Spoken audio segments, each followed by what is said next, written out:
Soon after the 5 children disappeared, the famous Bite of 87 incident occurred, causing a greater shock than the disappearance. Because of the Bite of 87, the pizza shop quickly went bankrupt, and under public pressure, the Fazbear Entertainment Company publicly announced that they would destroy robots that were likely to malfunction. That same year, William and Henry were exposed to have conflicts, and the two were so at odds that they disbanded. A few months after some of the robots were destroyed, the Fazbear Entertainment Company was dissolved, and the once famous Freddy Fazbear's Pizza also went silent. More than 10 years have passed, and this matter has long been forgotten. Now, everyone who knows about Freddy Fazbear's Pizza is probably old. But, not long ago, about a year or two ago, a new Fazbear Entertainment Company suddenly appeared. It invested in opening a new Freddy Fazbear's Pizza store, and even put 5 robots that had not been destroyed back in the store. The pizza store where many bloody cases had occurred had returned along with the robots. While investigating the Fazbear Entertainment Company, Siddle also discovered something extremely interesting. This was not the first time that the Freddy Fazbear's Pizza store owned by this company had recruited night security guards. It had posted recruitment information many times before, and those recruitment posts were still available online. In the first posting, the hourly wage was only $4. In the second posting, after a long period of time, the hourly wage of the night security guards at this pizza store not only did not increase, but also decreased.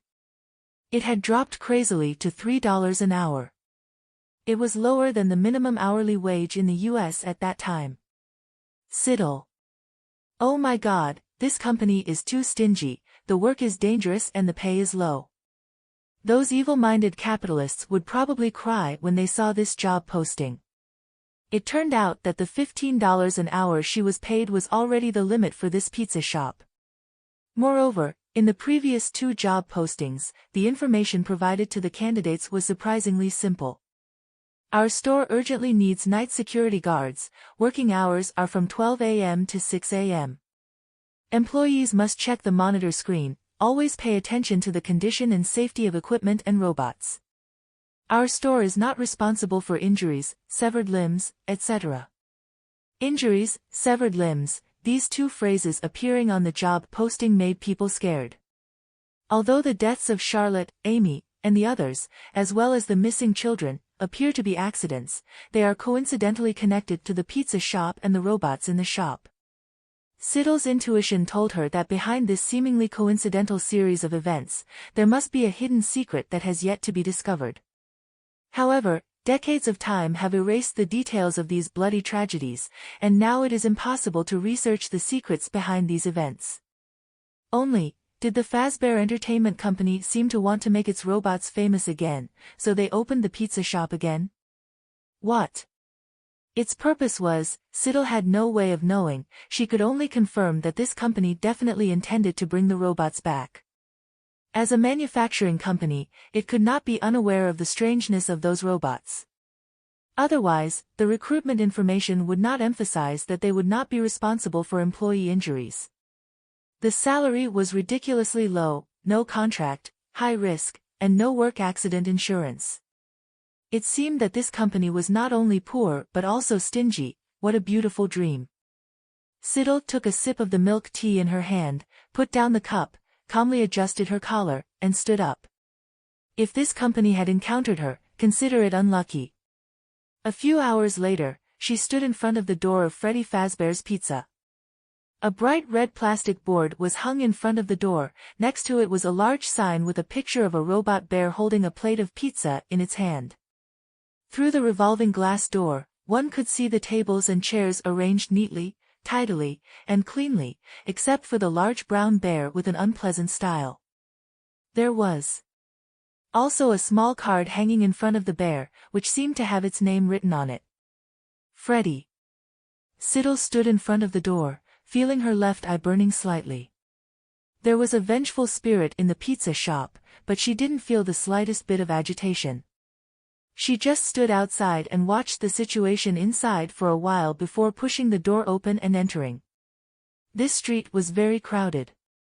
The pizza shop only operated normally during the day, so Fazbear Entertainment was urgently looking for night shift security guards. Siddle could see that Fazbear Entertainment wanted to make the pizza shop famous again, so if it could operate during the day, it must be somewhat confident that at least during the day, these robots wouldn't have any serious problems. On the contrary, they needed security guards at night. It didn't seem like they really needed someone to look after the property and facilities in the shop, but rather, they were looking for a sacrifice to appease something in the shop. It was very possible that those robots couldn't operate during the day and would only operate at night.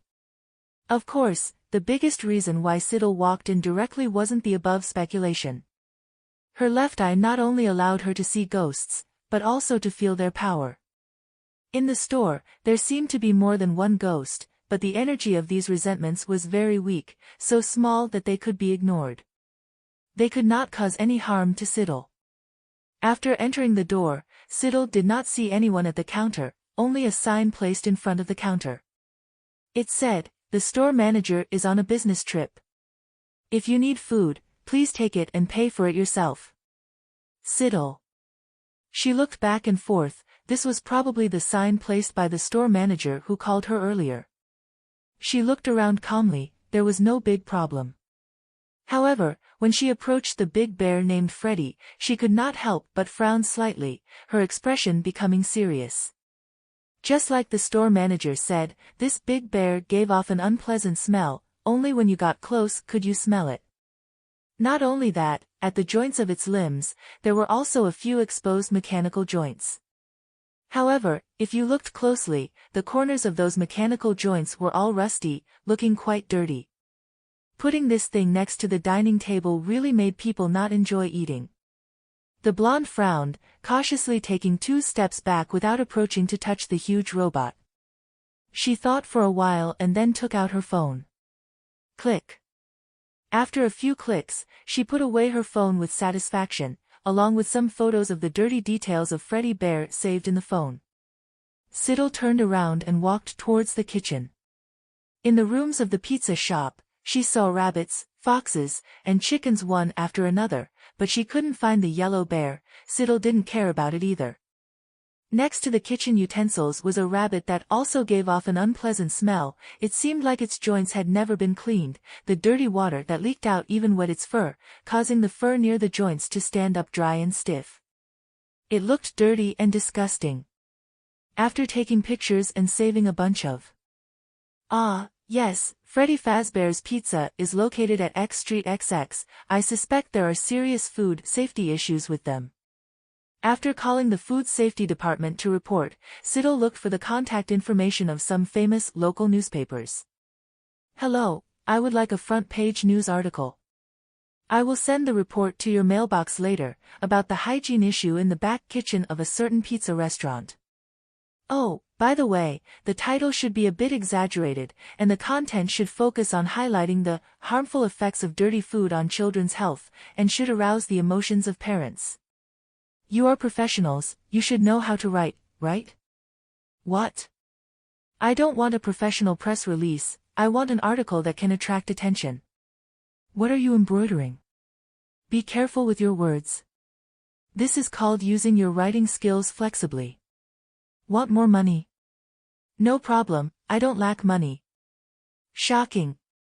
A special robot restaurant opened for children, turns out to be XXX late at night. Turns out children grow up short, have muscle atrophy and have yellow skin because of XXX, news that every parent must read. If you don't read it, you will regret it for the rest of your life. After reading it, everyone agrees. Just write according to these templates, understand? Don't understand? Then you go away, call the person in charge of your newspaper here. The person in charge of the newspaper answered the phone with a trembling voice. "Hello, I understand. We must firmly smear them, make them lose their reputation, and never be able to rise again. We will do our best." After all, his newspaper had already taken their money. But, how could this pizza shop called Freddy Fazbear's Pizza offend such a rich person?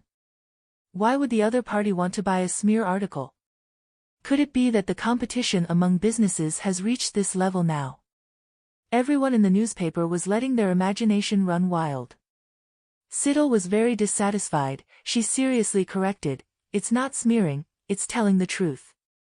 Also, remember to clearly state the address of the pizza shop at the end of the article and the phone number of the local Food Safety Bureau."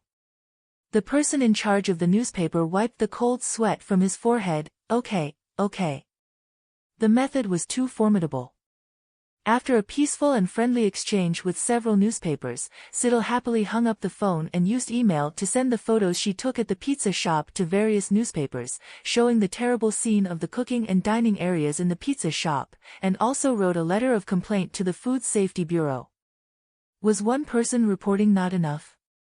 Then rely on the power of the masses, awaken the thinking of the masses, launch mass struggles, and finally lead the masses to denounce.